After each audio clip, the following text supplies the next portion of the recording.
expressed on this episode of the Came to Believe Recovery podcast do not necessarily reflect those of KHLT, Take 12 Recovery Radio, or our affiliates. The opinions on this episode should not be taken as medical, psychological, or professional advice and are those of the host, co-host, and guests. KHLT and Take 12 Recovery Radio are not affiliated with any particular 12-step fellowship.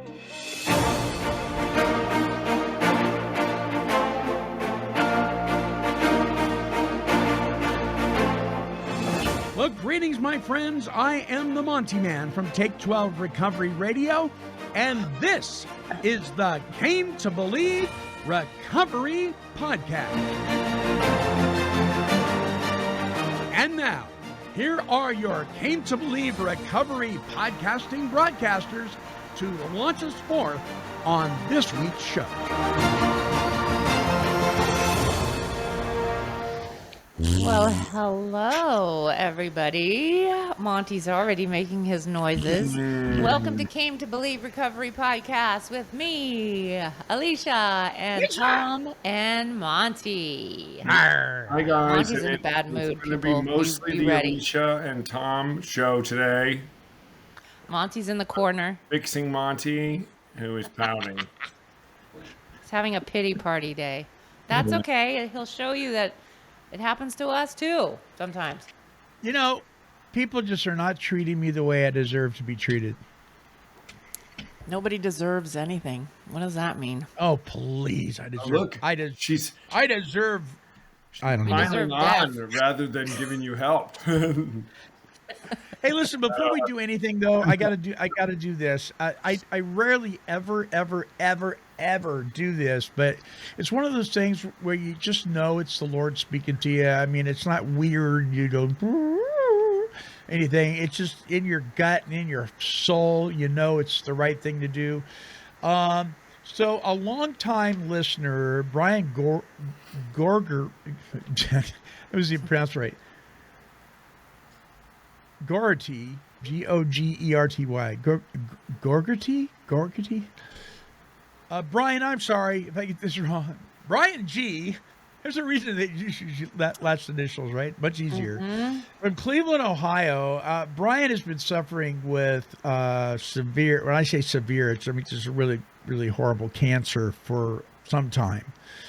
And he's also homeless, and he can't get the medical care that he needs, and I mean, he can't get the food that he needs. I mean, you know, it's one thing to go through all that stuff and you're halfway healthy, but if you got cancer in the middle of it, so he reached out to me, and he's never done this in all the time and he said, "Help! Can you help?" And I said, "You know what? Let me pray about that." And so I'm just putting it out there. Listeners, if you're watching on our video feed, the information is coming up right about now. And you can write it down. It's got his address, his email, his phone number, everything. If you want to check him out, it's not a scam. It's something like that. And you want to help him in any way, shape, or form, gift card, anything. The poor guy he's just reaching out, and he loves God. He loves the shows, and he just needs some help. If you're listening on audio, just email me at Monty, M-O-N-T-Y, at cametobelieverecovery.org, and I will put you in touch with Brian.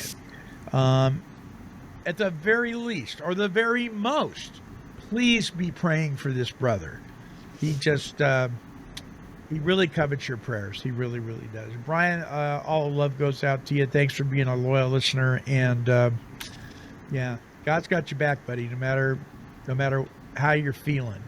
And so now I'm saying this, and my little world this week was, kind of rotten tomatoes. And so now I can't complain at all. It just ruined my complaint of that I was going to spout about today. But I guess isn't it the case, you guys? I mean, when we're thinking, the sky is blue and the clouds are gray over our heads, there's always somebody else that we can't even be compared to, right? Right. As far as that are hurting. Yeah. So there you go. So it's what? What is the topic, Alicia? Serenity Prayer. But the whole thing, not just the first half. Not the butchered piece. Yeah. All right. Not the one without God in it. Well, it does have God. It's just in the beginning, and then it's Right. ignored. But hey, listen, we do have some mail. You guys ready for some mail? Yeah. Yes. Are Yeah. you ready for this? Okay. Here's from Blue's Clues. Check it out. I love it. The mail's here. Here's the mail, it never fails. It makes me want to wag my tail. When it comes, I want to wail. Tom doesn't know that because he doesn't Thank you, have Steve. kids. Thank you, Blue. Huh? Tom doesn't have Tom doesn't kids. He doesn't know that. Okay, so this is really interesting. Hello, friends. This is from JP. Hello, friends. I was wondering if I can't shake the pain I had that was brought on by a friend's betrayal, a former boss, does that mean I still resent him? So I don't know how long that's been going on, but then he goes on to say, or she goes on to say, this person was my employer for several years and a full-blown gaslighter, always convincing me that I was in the wrong, but boy, did they want me around when they needed me. I finally had enough, and after almost 20 years working in a job I dearly loved, I made the decision to quit. I miss the people I work with deeply and still mourn the loss of that job. I have been able to move on from all of this except for the anger and harsh feelings that come over me every time I hear my old employer's name. Heaven help me if I run into them in the store. I have prayed and prayed to be able to let this go, but it simply does not let go of me. Any suggestions? Thanks for your help, JP. I am telling you, I could have written this. I had an employer that I thought was my friend that was a total narcissist. I didn't even know what narcissism was until I met this guy. And I was at a memorial. A friend of mine passed away of stomach cancer. It was a horrible, horrible cancer. And this guy just loves God and just the support that he had from the community and everything. And the guy that the narcissist I'm talking about was at the memorial service.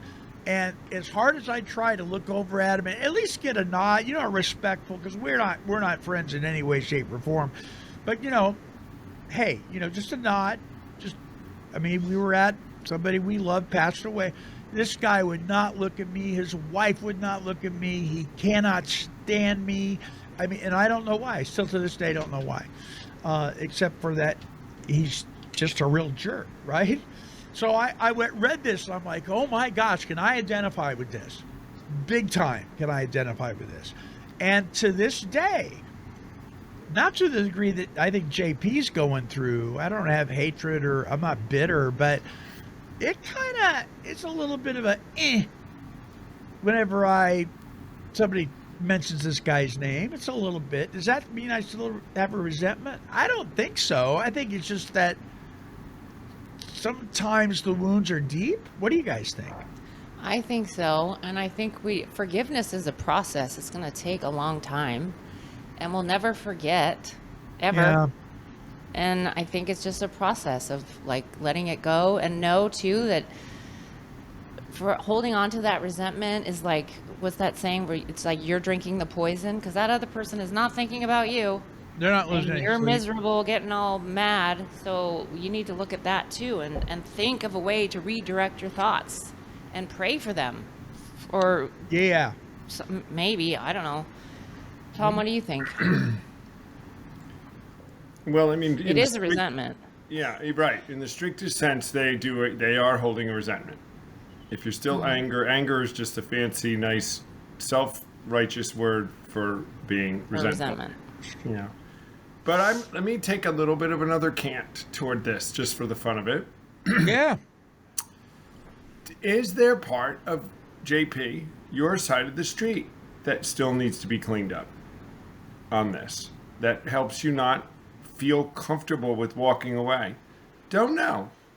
Sometimes deep inside, There's something you need to say. There's something you need to bring. There's some unfinished business. That's okay to do. That's keeping you. Just another element.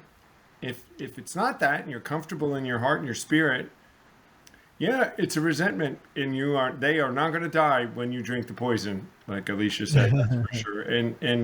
And working your way through it. Listen, we do have to forgive. You got to learn how to forgive. But do you have to be friends with them? And are you going to forget? You don't. And I don't think you should beat yourself up with the process of the hurt. There's healing. And I'm going to just assume it's real hurt. The old get over it. Well, we all know how that works. Except that doesn't happen. Except when Alicia says it, then we just need to get over it, right? Yeah. But I think she too. But so yeah, it's a tough one. I mean, we all have had, I think, somebody who really hurt us, and isn't repentant, has never said they're sorry, and that's a tough thing.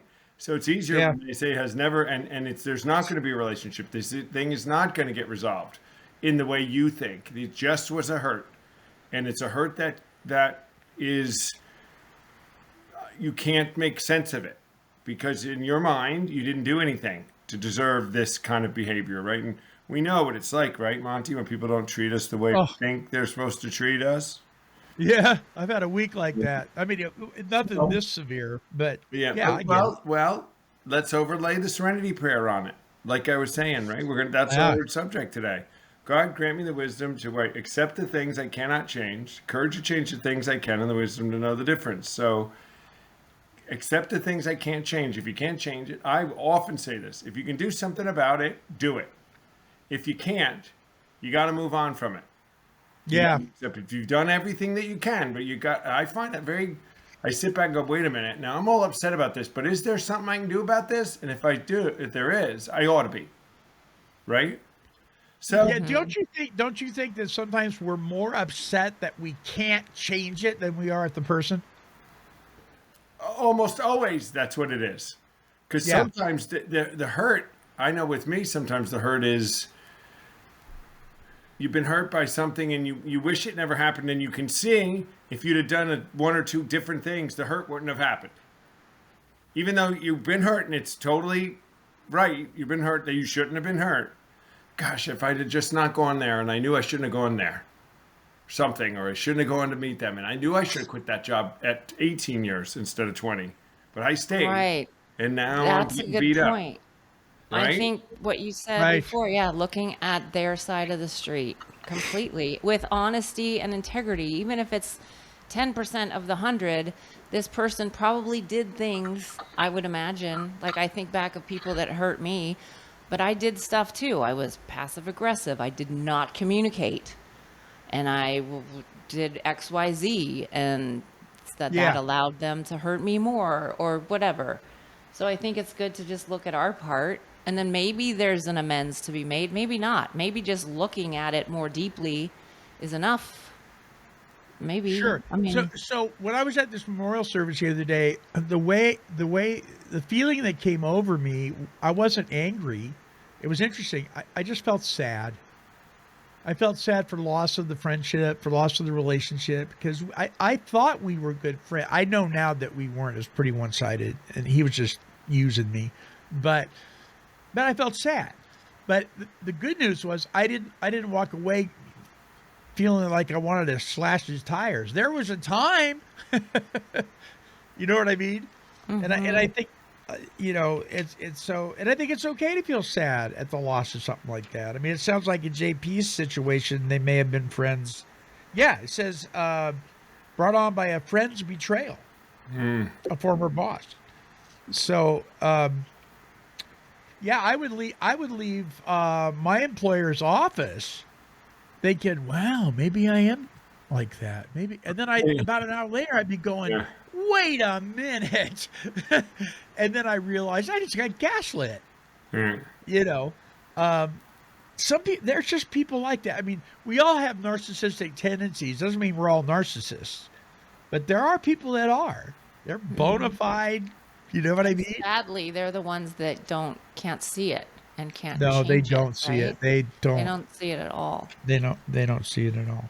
Well, good. That is a good lead into to the topic. I did want to give a shout out to God's Grace NYC, who has remarked several times on the TikTok videos saying thank you, thank you. So those are getting out there. The TikTok videos. That's the little NYC, like New blurbs. York City. Yes. Yes. So God's Grace NYC. So keep tuning in, God's Grace. Listen, if you guys are seeing stuff on the TikTok and Instagram and it says for entire episode, and then it gives you the website, go listen to the entire episode. I had a guy tell me the other day, he goes, man, I love those TikTok things you're sending. I go, have you listened to the entire episode? Because those are just, grease on the wheel. And he goes, no, I need to do that. So do that. By the way, if you have mail and you'd like to send it in to us, it's going up right there if you're watching on video feed. Send your email to Monty, MONTY, at cametobelieverecovery.org with your comments, your resentments, your... Yeah, bring them on. I like answering those questions. We love that. And we'll... please keep it family friendly. Right, or we just won't read them. Right. All right, there it is. We'll take a really quick break, and we'll be right back with the topic.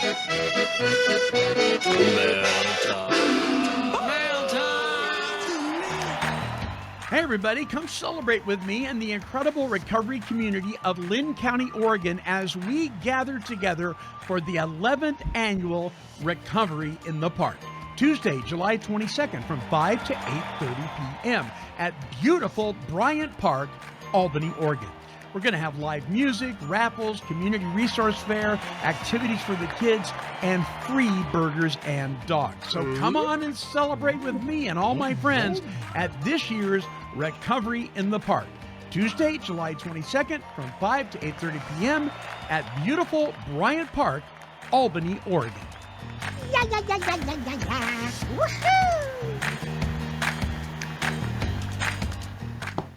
All right, welcome back. You've tuned in to the Came to Believe Recovery Podcast, a production of Take 12 Recovery Radio. Please visit the main Came to Believe Recovery website at cametobelieverecovery.org for retreat dates, for merchandise, and just because you love us.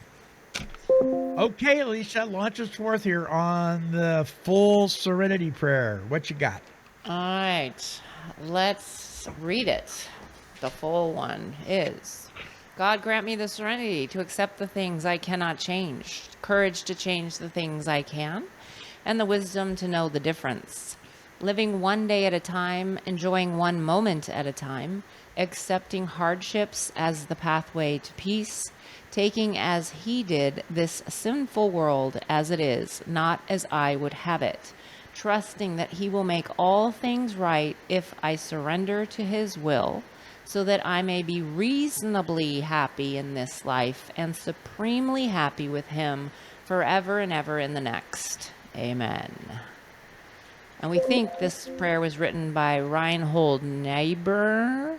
Yeah. In the 1892, I guess, was when he was born, and died in 1971. Yeah, there's some opinions somebody else might have written it. I think he did. He was they call it a theistic evolutionist, kind of like C.S. Lewis.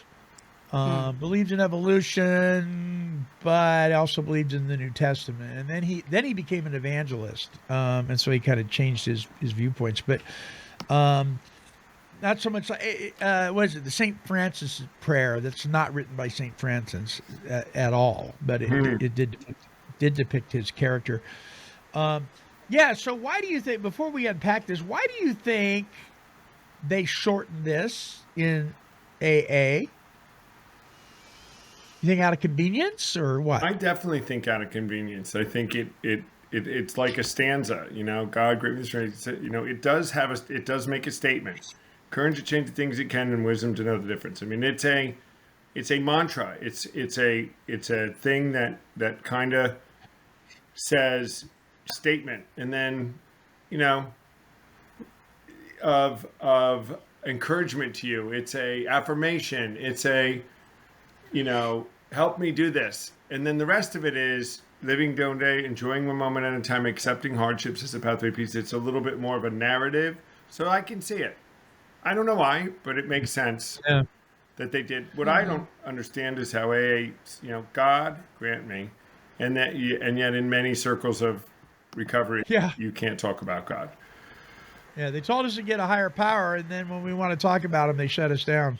So I'd love to know who the God was, but again, let's give it its due. Yeah. Who was the God of the person who wrote that?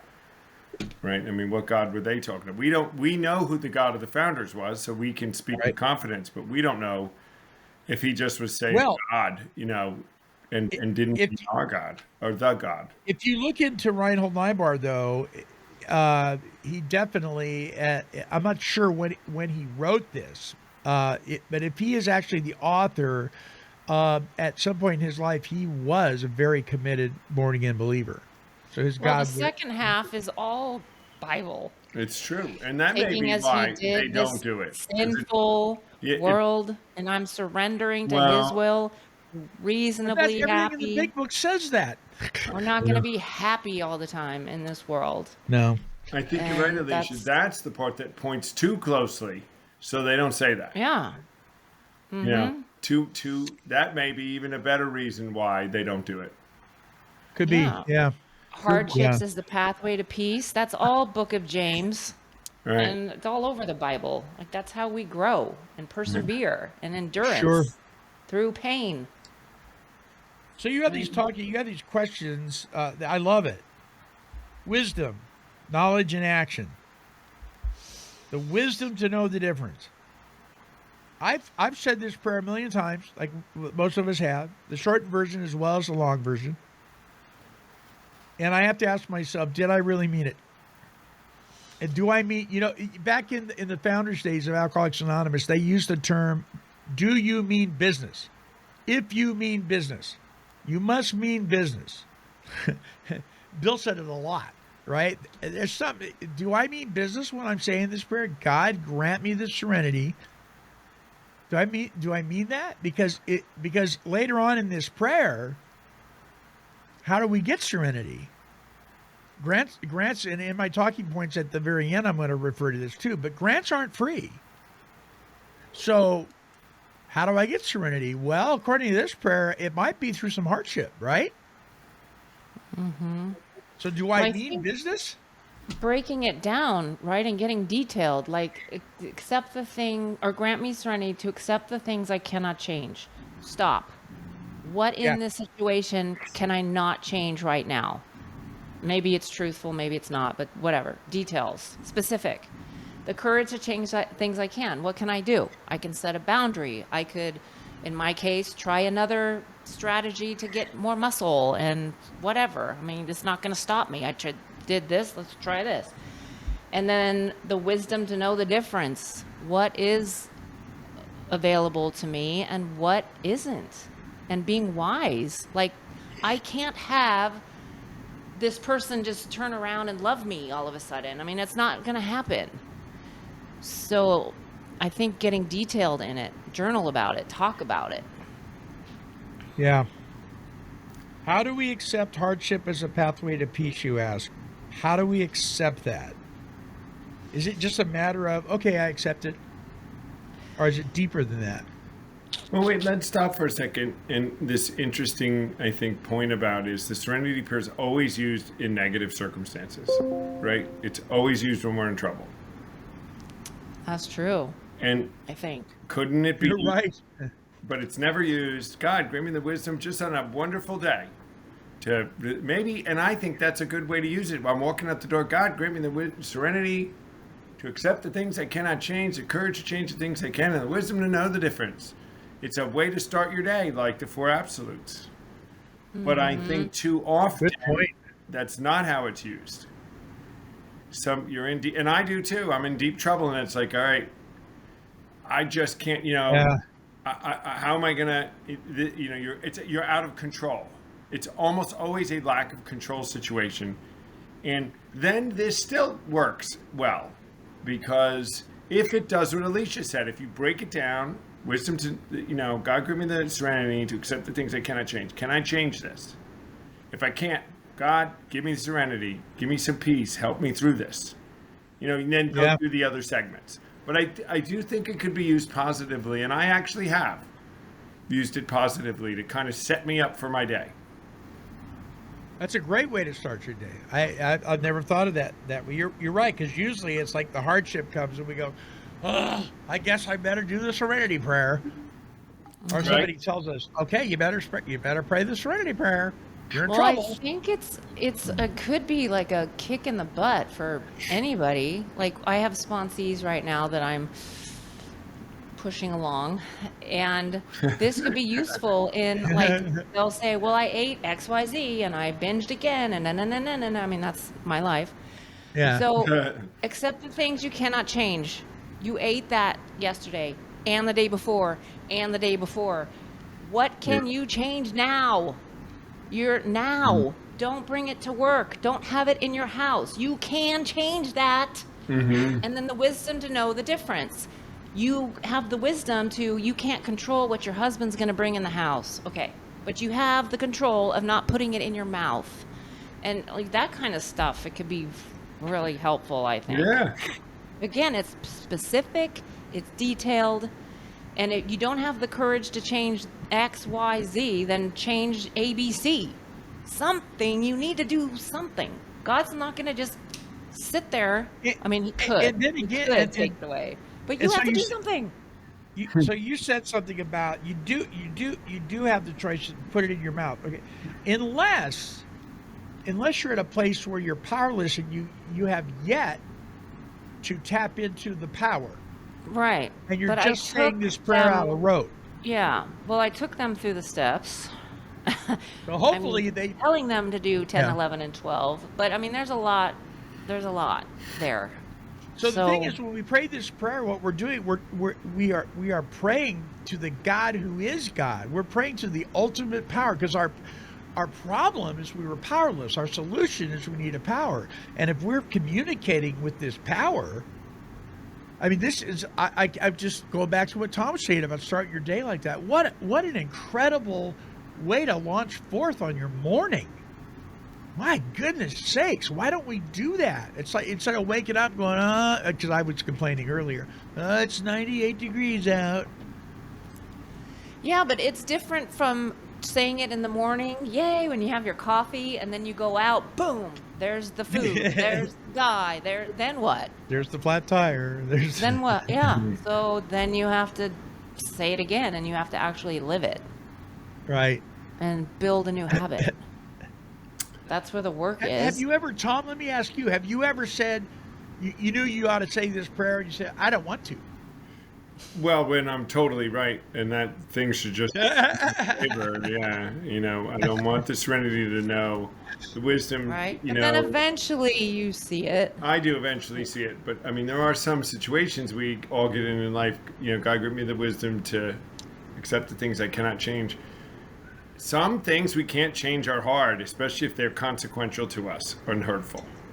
And we're in the middle of it. So I do get that. That's where we need the serenity. And then I'll point to this too. You better have a God that can give it to you. Right? Who's your God? In our case, we would be praying to the God that can, whose nature is and has promised us things like this, wisdom and knowledge and discernment and capability. That's discernment, right, Alicia? What can I and can't I change? I think sometimes we get stuck with not just realizing we can't change this. So quit trying. That's how much energy is wasted by people. And we've talked to people, stop, you can't do anything about it. I've been told in traffic, going to the Lincoln Tunnel, furious. You can't change it. I can't change it. There's nothing I can do about this. And I have to if I can get there, I can't change this, God, give me the serenity. It almost always works. No, always works. As soon as I let go. Because I've let go that I said, you have to give me the serenity, God, to accept the thing I can't change. It doesn't mean there might not be consequence. I might not be late. I might miss the thing. But I have the serenity to accept it at this point and not Doesn't mean you're going to love it. It Right, doesn't to mean do it's going to harm. be easy. Doesn't mean any of that. But I think that's a point too, is I think some people believe, I think, that you get a solution. Like accepting the things I can't change means, getting the serenity means there's some peace coming out of it. Doesn't mean that. It means you have an internal, Ah, you know what I mean, walking through it. But yes. it doesn't make the situation go away. Does that make Mm-hmm. sense? Yeah, it makes absolute sense. So what a lot of people think is, okay, now I'm going to be happy. Right. Well, Right. You got it. Yes. happiness is based on Yeah. your happenings, and your happenings may not change. Mm-hmm. Your Mm-hmm. roommate may still be a knucklehead and a jerk. Your spouse or your boss or that old friend in the case of JP's letter, uh, but having serenity means you can survive this thing in the midst of the turmoil, even if the turmoil doesn't go away. Doesn't mean you're Right. going to be happy, but you're going to be able to. You're not going to fall off your beam. It says accepting hardships as the pathway to peace. Right. Taking as he did, Jesus, this sinful world, things are going to happen as it is, not as I would have it. We can't change everything to be what we want all the time. And people are people-y. Right. And And then- people are going to do stuff to us, and we're not going to like it. And And I we think- do stuff to them, And too. what frustrates Alicia and me and all of us is when there is something you can do about it and you don't. Right, but then we But have the to other let person go. or you? The other We have person, to so let- you say in the prayer, God grant me the strength, the wisdom to know, the serenity to accept the things I can't, the courage to change the things I can. And then I always go to this, if there's something you can do about it, you need to be doing it. And quit crying and staying in the God grant me the serenity, because you just want. But Alicia will say, put the donuts back on the shelf. You can do something about it. You can. So Yes. right? You can. Yeah. Tom, get in the car earlier. You can do something about it. Right. Do it. Do what you can do about it, right? Well, I think that's where God needs to nudge them after a time and a time and a time and a time when they finally see, I can't do this anymore. 86 days in a row, I'm having them log their food now. Log your food and give it to me. I don't care if you binge all day, every day. I want to see it. So eventually, because it happened with me, on a day 52, they're going to be like, okay, something needs to change here. I keep So, Alicia- complaining and Alicia, these are people though that have agreed to make themselves accountable to you. So they need to do that. But people that haven't given us that permission, those are the people that we can't change. right. Then Well, I yeah. have to have the courage to let that go Right. Right. and the So I wanna- wisdom I to wanna know the say difference. I want to say something here. I want to address those who may be listening that may be in a controlled environment right now, like an adult rehabilitation center, a treatment program, or a faith-based recovery, Or even home, prisons, because we know they're listening to prisons. us. Yeah, prisons or whatever. You're going to have people around you, even in the best of circumstances, that are going to irritate you, push your buttons, and so on and so forth. And so one of the things that I like to ask people is, so and so's pushing my buttons. Well, maybe you should ask yourself, what are you doing with your buttons sticking out so far? I like that. And one of the ways it has helped me to pull my buttons back in a little bit is to mean business when I say this prayer. And so it's just going to happen, and especially if you're in an environment where you're not going anywhere, and you're in tight quarters or whatever. This could really be a powerful, not just a tool, but a move of God's power in our lives. True? Don't you guys It could think? be a life stance for them. Yeah, it's healing. It's as Dale Barker always says, it's a chance to grow. If you can recognize, this is the wisdom to know the difference, I think. Then if you take it and go, this is a button I got that's pushed and I need to heal maybe from it. This is a button, and where did this button come from? I love that, Monty. Why does this button stick out so far? Yeah. If I didn't have it, it couldn't be pushed. Right. And we can look at other people that are right there with us and they're not getting all annoyed. So why am I getting so Right. annoyed? When they get annoyed about things we don't get annoyed about. Right. Right, and That's then- so interesting.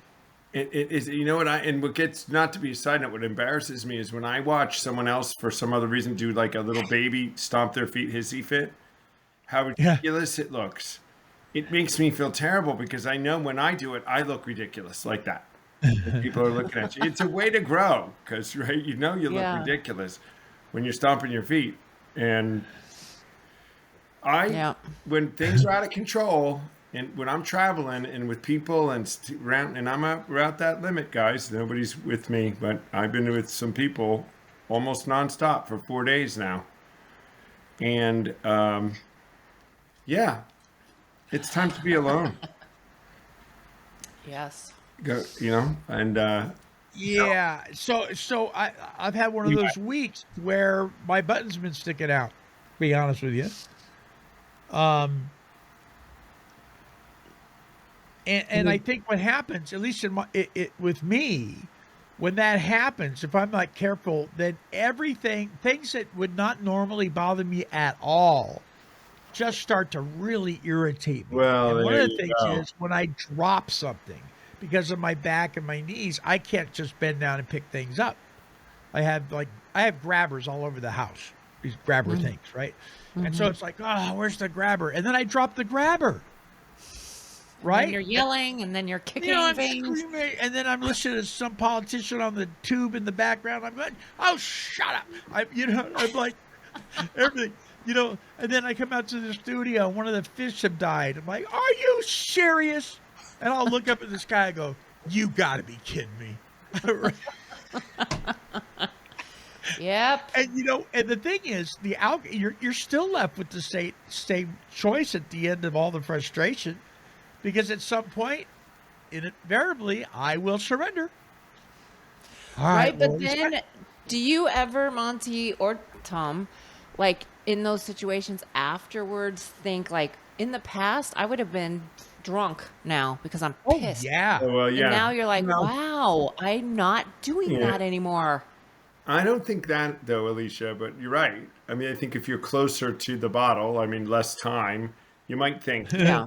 Which is still You might something you think that should way. think. You should say that's like an affirmation to say, see, I'm learning. I would have fixed this by doing that time. I like to see that I say, last time it took me 20 minutes. This time it only took 15 to get over it.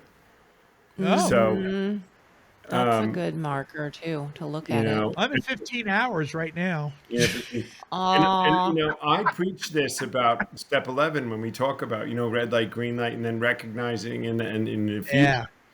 I will often now stop and say, when did I feel like this recently? And what when I just let this thing send me over the edge?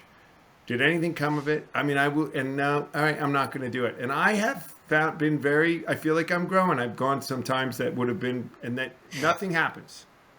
I just walk through it. And then I look back and remember that too. Oh, yeah, that does work. So it's a, So, Alicia, you said in the part that says, taking the sinful world as it is, not as I would have it, trusting that you, meaning Jesus, trusting that you will make all things right. And then you ask the question, how do we define all things right? Yeah. I don't Is know that if for us to define, or is that for us to just trust God with? I don't know if I can define that. Well, I think that's part of the thing. Like, if we think that God is like a genie in a bottle and he's going to make all things right and be perfect, then we need to relook at that because that's not going to happen. Because we But- don't know what's good and what's bad, right? It's that old Chinese. Right. That's why we proverb. have to surrender to his will. Right. And say, Yeah. maybe it's a no right now, or maybe it's a later, or depending on the situation, maybe his answer is no. And we have to accept that. it's And all we don't really. that he thinks is right, not what we think is right. Yeah. Yeah. And we don't know. We usually don't know how or why or whatever, how God's working in the other person's life. Right? Never enough. So, He needs to really no. fix in them, right? But maybe there's something like to address JP's letter. Maybe there's something going on in the former employer's life to where God's working on him, and who knows? Maybe they're going to get a phone call. You just don't know. I got this was a long time ago, but there was a kid when I was in junior high and high school, lived at the end of the street, and he was my bully. Right? His name was Stephen Pastel. Never forget this guy. He was my bully. I mean, he just you couldn't get off the street without going by his house, kind of thing. And years later, I get it. Somehow or another, he contacted me through the show, and then got to the email, and I got an email from him making amends for how he treated me. That's amazing. Yeah, out of the blue. I'd forgotten all about this guy, right? I wasn't mad at him or anything. I just forgot about him because it did so long ago. And he said, I need to, and he used that language, which made me think, okay, I wonder if he's one of us. Because he's like, right. I need to make amends for how I treated you back on That Wooddale totally Drive. is red, Yeah. flag. And then I got to see him at our 50th high school reunion. He went, Monty, man. He used my nickname, which most people don't do unless they know me now, right? And he threw his arms around me, gave me this big hug, and it was like, wow. I mean, who would have known back in high school when this guy was my bully that we'd end up being friends, right? Mm-hmm. You just don't know. So I'll tell you a quick story right now about I gave someone else a chance to have to say the Serenity Prayer, and when I leave this studio here, I'll probably have to make amends. I'm visiting down in Florida. I'm at the Foreman's, and I'm with some people. One of my coworkers is traveling with me, who I'll just leave nameless because I haven't gotten permission to use the name here, but it doesn't matter. Okay. So we drove back here in the car, us, and we forgot that we had left something that we didn't go get, right? And so I jumped out of the car because I said, I've got to go, left the car running. I've got to go get on the podcast, right? So she jumps in the car to go take off and goes, and I get a phone call. Where are the keys? You had the key in your pocket. I had the key in my pocket, and she turned the car off where she was. So, it was one of those push button things? yeah, where you have to, there's no way no. to be stuck. Now, if it was me, if I was her, I would need the Serenity Prayer right then. Because you're furious. It's what? And you're stuck. There's no way out, right? That's one of those. So I am waiting to hear. I can see. There was a solution, and I'm like, first of all, don't have another car. And I'm going on the podcast. I don't have any way of bringing the keys to you. Yeah. I just thought it was something really, really funny and rude to say. You weren't stuck. You stopped. Oh, man. You're not stuck. You stopped. Yeah. No, don't say that. That's But- funny. Yeah. I mean, I just discovered that the other day with our new car, that it can be running and the keys be gone. But once you turn it off, you're up creek. My car, or the car that we share with my sister and brother, and will often, we'll jump in it, and we have two fobs, right? Because we share the car, and I have a fob in my pocket, and I keep it all the time because there's two of them. But if we jump in the car and he's taking me to the train station, if he doesn't bring his fob, he better not shut that car off. Oh, wow. I can walk away with the fob. It'll stay running as long as you don't shut it off, which I don't know that it ought to do. I wonder about all that. But There's like we got 3 of them, and there's one of them that is like the main one or something. Yeah. I'm still confused by it. mine will tell me if I've left it in the car when I walk away, and it'll lock the car if I have it. But yeah, these fob things. But yeah, I'm going to have to make some amends, I think. I just got to go hang my head. I mean, this is one of those things. It was just an accident. Just a mistake. So, but now I'm beating myself up. I should have known better. I'm so sorry. That's so silly. Why didn't I know to leave the key? If you put yourself back in the situation, it didn't even cross my mind. It was in my pocket. I was running. But anyway, there's a situation that my coworker could use Serenity Prayer. I'm going to go ask her about it. Well, there was a shot for you to use it. So how does one be okay with reasonably happy? Where's reasonably happy? Where do you see that? Reasonably happy. So that I may be reasonably happy in this life and supremely happy with him forever in the next. Oh. Doesn't mean we're promised happiness. Well, Ever. Positive well-being is something we go for. That's something that we can attain to. Yeah. I've written papers. See, that's better than happiness, yeah. I think. Being happy is, if you think life is about being happy, you'll be in constant misery. Oh my gosh, yes. But positive well-being, happiness is a momentary thing, like joy and stuff. You attain happiness. I'm happy, but I'm not. Are you happy all the time?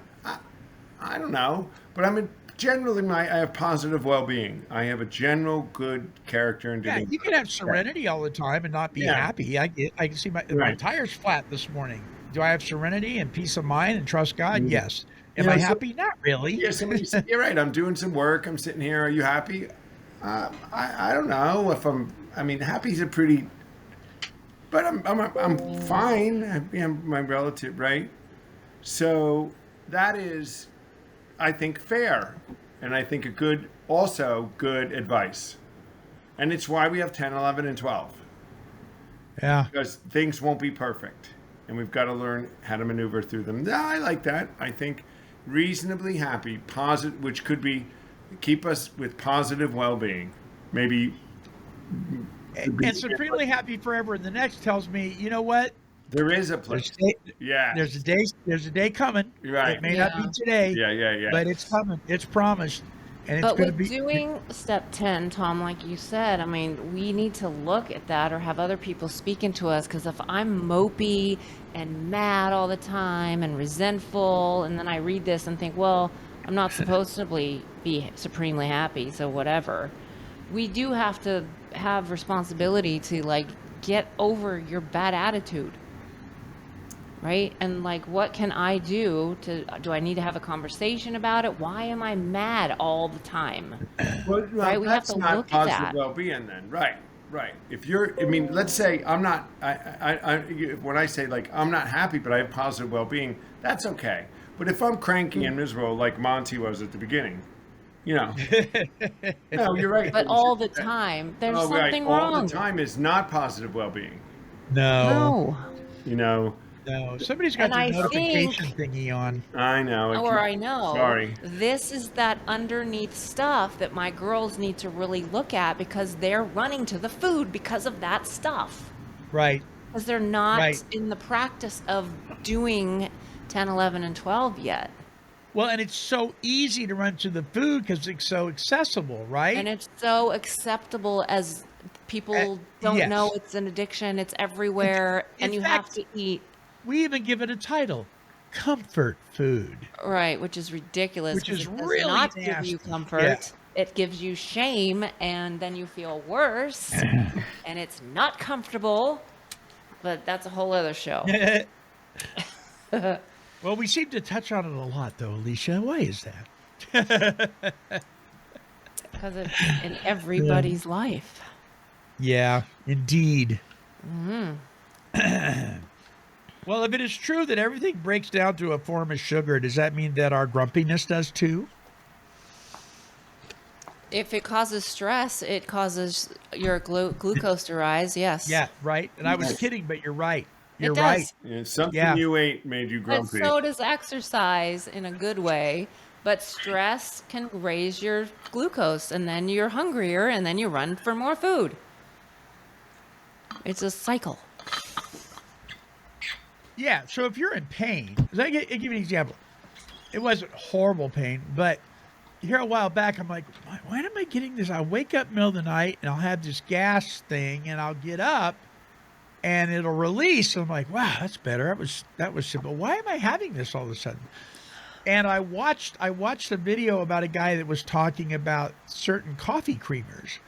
And of course I use a sugar-free one, and he goes, the worst one, and he named mine. Oh. Right? Well, and I've changed it since then. It says what you want is one that says, see this one? It says ingredients, cream and milk. Nothing right. else. Right? No Or 10 cream and ingredients milk, and then whatever the sugar. thing is that so that I found one that is only so the main one had like a ton of stuff in it, and I didn't even know this, but the one that causes all the gut problems, the Coffee Mate Coffee Mate International. something? no sugar, 0 calorie one. It's the soy oil. And it causes gas and inflammation. And I'm like, okay, that's it. Bye-bye. I said, Marcia, don't buy that anymore. And I found one that only has 4 ingredients. So I'm looking for the one that has 2. But they're out there. But see, that was one of those things. Okay, this made me uncomfortable. And what can I do? I can change it. This See, guy said, that's these a are the ones. perfect example of what I'm trying to have my girls learn how to do. Yeah. They feel like crap. Okay, why? What did you eat? And I want them to see it, them to feel Yeah. it. So I don't have to say, don't eat that, don't eat that. I want them to say, when I eat this, I feel like this. Yeah. And I don't Yeah. want to do that anymore. Right. So And so when take it you're in out. pain and discomfort, then things that normally don't irritate you irritate you. Yeah. Like I was saying, dropping the pencil or the politician on the TV or whatever. They don't, at least they don't affect you as much. They just don't. And then, because people don't want to be around people that are yelling at the sky all day. I can't imagine the last couple of days I've been the nicest guy to be around. Do you need to make an amends to anybody? Absolutely not. I wasn't wrong.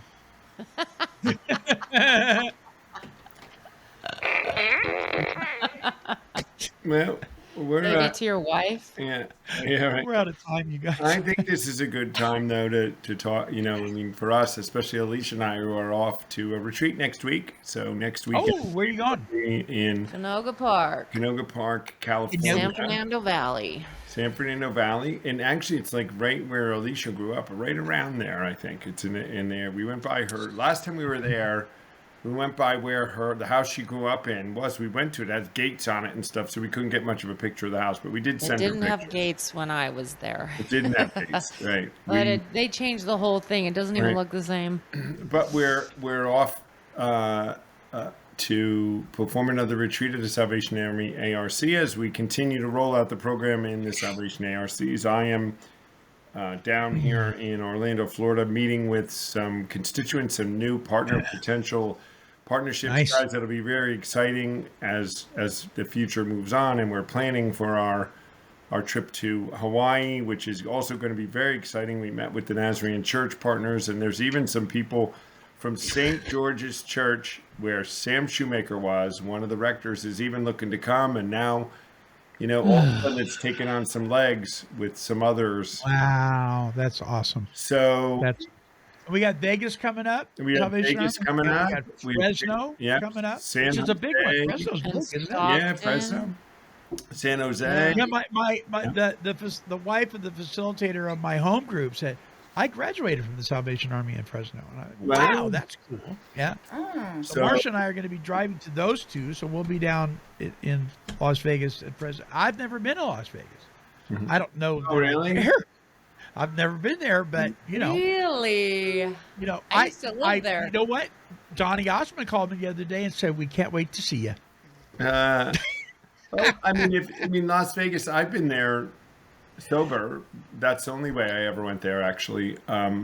It's fantastical. It's a lot. In a of lot, people. right? So to walk through the casinos and see the stuff and the buildings, Stuff. Yeah. it's kind of cool. Yeah. And you see the pirate ship get sunk and stuff, and fireworks. And there's We won't great be shows. by the strip. We won't be by the strip, We though. won't be We'll by the probably strip. be in North. I'm Yeah, assuming unless North we Vegas. want to. We won't go by the strip unless somebody. Yeah, we'll probably go a day early or something like that, just so we can tool around and Check it out. see I mean, the. the thing to see is Hoover Dam. It's not that far to drive to. go see Hoover Dam. I mean, that's one of That's really the cool, wonders but of it's the world. going to be hot Used to as be. heck. Oh, yeah, because we're going to And Las Vegas in August. Well, September, but it's it'll be bad. hot. It'll be hot. It'll be hot. Yeah. Yeah. But Like you know what? You know what? It'll 115 be hot. okay because I'm so cool. Yeah, it's going to be Yeah, hot. that's our signal to spin off, guys. It's going. That is it. That from is here. it. Hey, well, this show has helped me get a little attitude adjustment. It really has. And see, that's the thing. We talk about this stuff. We're not listeners. We're just people too. We're people-y. And We I've have to had a work week, through and it all. Tom had a little bit of a thing, and we talk about this stuff. We work through it, and it doesn't mean we're all cheery and happy, but we can tap into that serenity that comes from our God, the God of serenity. Right, guys? Absolutely. Yep.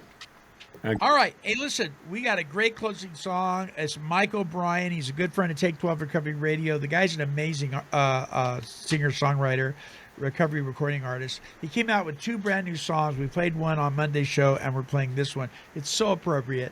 It's called Here and Now. It's all about kind of the stuff we've been talking about today. So here's Mike O'Brien, and included in that song is my closing thoughts. So check out Mike with his song Here and Now.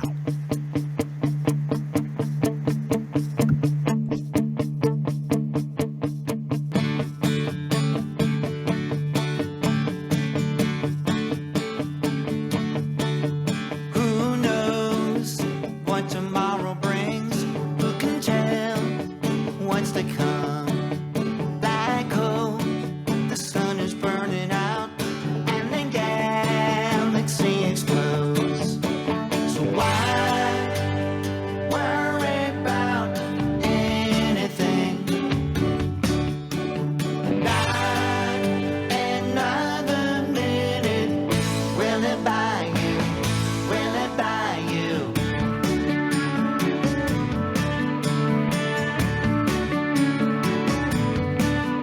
Who knows what tomorrow brings? Who can see around the bend? One day the sky is falling down. You won't need nothing when nothing's left. So why worry about anything? Not another minute. Will it buy you? Will it buy you? Here and now, here and now. It's all that matters. It's all that matters. Here and now, right now. It's all that matters. It's anyhow. Well, my friends, if you'll take just a second and look in your rear view mirror, you'll notice that the past is gone. And the future, well, it's unwritten. So why waste energy on what you can't control?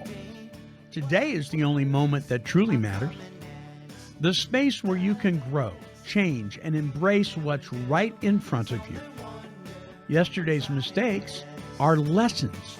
They're not burdens. And tomorrow's uncertainties will unfold in their own time. Well, the Serenity Prayer begins with, God, grant me the serenity. Have you ever applied for a grant? Well, it requires something of you. It's not free. And if you and I are going to experience the serenity that comes from our Heavenly Father, we're going to have to do our part. That may be as simple as making the declaration, today I will let go.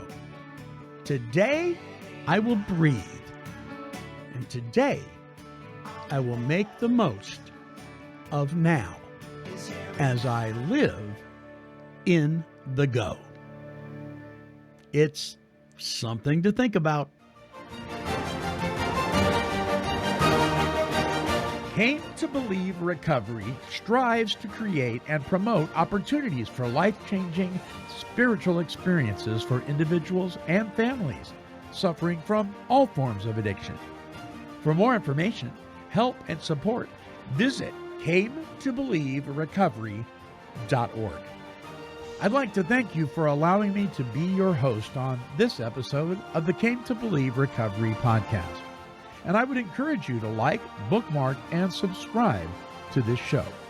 When you do, you will join the Take 12 Recovery Radio family and will be notified of all of our recovery-focused shows throughout the week. Until our next broadcast, when we provide the essential spiritual tools needed to thrive by sharing our experience, our strength, and our hope through our stories of how we came to believe.